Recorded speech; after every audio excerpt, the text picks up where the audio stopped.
that's the rub, is they have no water in the ground. They can't drill a well, save their lives. They can't find water. It's 10 gallons a minute is good. a mother load. Yeah, they're happy with that. East side, 200 feet, 1,000 gallons. Chucking it out. But salty 10 now. inches of rain. Is it saltier now than it once was? No, I think they're having the salts. endless aquifer perhaps will come to an end. But, we all have our different challenges. Theirs will be water, because they'll be in big trouble if they run out of water over there. Yeah, they will. Which is why I say dry farming may be an interesting option for all of us, because ultimately, if we do see less and less water, having that acclimatized vineyard may be. And you look That's a no-brainer. It really is. But if you the way look to do at the annual rainfalls, Bailey showed me this great spread he had of it. I don't know where he got it from, but it was a paper showing the average rainfall since, I forget, it was like early part of this century or latter part of it. And Is that the history of the Adelaide book? No, I'm not sure. Maybe it was. He gave me a photocopy of it, and it really, nothing has really changed that much. Is it like a topo map? No, it was just a chart, and Okay. it was like I have rainfall a topo here, map that rainfall kinda there, has. and it was spikes and dips and spikes and dips, and there were years that were huge, but you looked at it as a whole, and it hasn't changed an It's immense 26 amount. inches. It's still kind of cycling. They'd have a spell of 5 years where they didn't get much rain, and then they'd have one that was huge, and then it would peter down. It was kind of interesting. It kind of made you look and go, wow. People were getting scared then. They were getting scared then. And are we or aren't we? Who knows? At the moment, we seem to be doing quite well. We had 40-something last year, and we're 24 already this year, and it's only just beginning March. We could have a mad March and get another 20 easily. That means more snow. We might be able to ski later. Yeah, I've been twice. I'm not adverse to dry farming. I just haven't. And I'm not recommending it to you. I'm just, for me... It makes sense once the roots are established. Intellectually is the wrong thing to say when referring to myself. But intellectually? Yeah, that is an oxymoron, isn't it? Yeah. But it seems to me practically that dry farming it's obvious to me if you make it work. And the Heaton Grenache is a young vine Grenache, and I don't have any in this room, unfortunately, but it is just good. It is just good, and it produces a pretty good crop. I mean, more than I would recommend, perhaps, but they do a great job of farming it, and it's beautiful. It's a beautiful... And I think if you look at... And they're like this. The old world... 6 years old. Grape.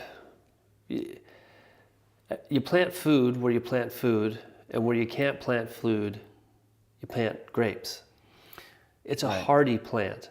It is a hardy plant. That survives in awful conditions. You can certainly grow it anywhere, anyhow, but the question becomes how is best. I've had this conversation with another one of our friends, and he's got 2,100 vines to the acre or whatever, and I was planting a dry farm, and it's 304, I think, to the acre, or somewhere around there. And he was dropping fruit to get down to 1.5 tons an acre, and he's kind of saying, well, you're not going to get very good yields off dry farm. I'm going, well, okay, if I get 2 tons to the acre, which is the same as you're planning to take off yours, and the quality is clearly going to be as good, I would think, then why wouldn't you? And if we do taste, and I am getting the same yield as you choose to get, what then? He's going, well, then I'll admit that I planted too many grapevines per acre. Well, and it's an interesting thing with the pounds per plant equation, because it's not tons per acre, it's pounds per plant. And a plant may handle 10 pounds of fruit in one site, and in another site only handle 3. Well, everything is site specific for sure, but it's almost, as it was described to me, in a dry farm situation, a given piece of ground is capable of giving you so much. Leaf coverage and then fruit. And like I'm saying, I think the Heatons hang a lot of fruit. It's really good. Great. And I don't think it's easy to say... High density has come out of Burgundy. It's come out of fertile ground. High density planting has come out of fertile ground.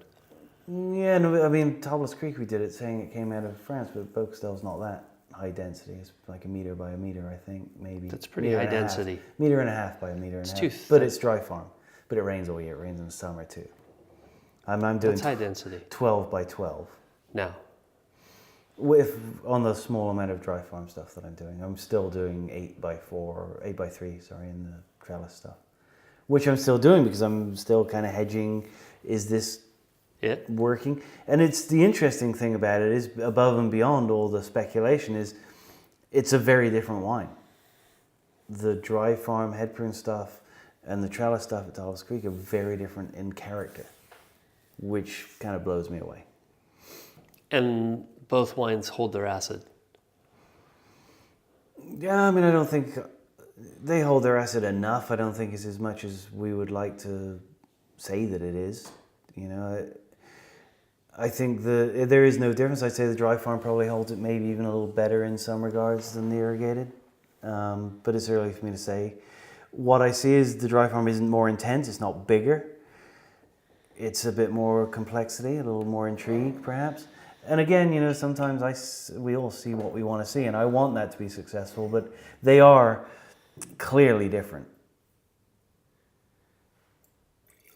Well, it's hard to knock it when you taste some of those old vines out of the South, and they just knock you out. Yeah, I guess it's like anything. You can find a reason to justify what you're doing. I mean, you can... Given enough time, you can justify anything. Sure. I mean, someone can come right back at what I'm thinking and say, well, yeah, look at Saxum, look at La Ventura. They're doing fairly high density, and it's working. But then again... Saxum is playing less density than they have in their new planting, which is 10 by 10, dry farmed. Actually, it's irrigated, but they dry farm most... If the year allows, they don't water. Right. And their density, the new plantings are 7 by 5. The original Chard is, maybe it's 8 by 5. I think it's 8 by 5. The original Chard's 10 by 6, 8. It's big. It's pretty spacing, big. Big spacing. And then the moderate stuff is 10 by... Stefan's a lot closer. Stefan's definitely a higher density. Booker is definitely high density. Yes, it is. I think Talbot, so we're doing 8 by 3. I think maybe even that is a little tight, honestly, on the tops of our hills, because it warrants too much irrigation to keep it going. Yeah. Especially Mourvedres and Roussins. I mean, Grenache, you know what the hell you want with it, and it'll grow. It's a vigorous fella. Yeah. I mean, Dennerset's probably... Noir and Blanc.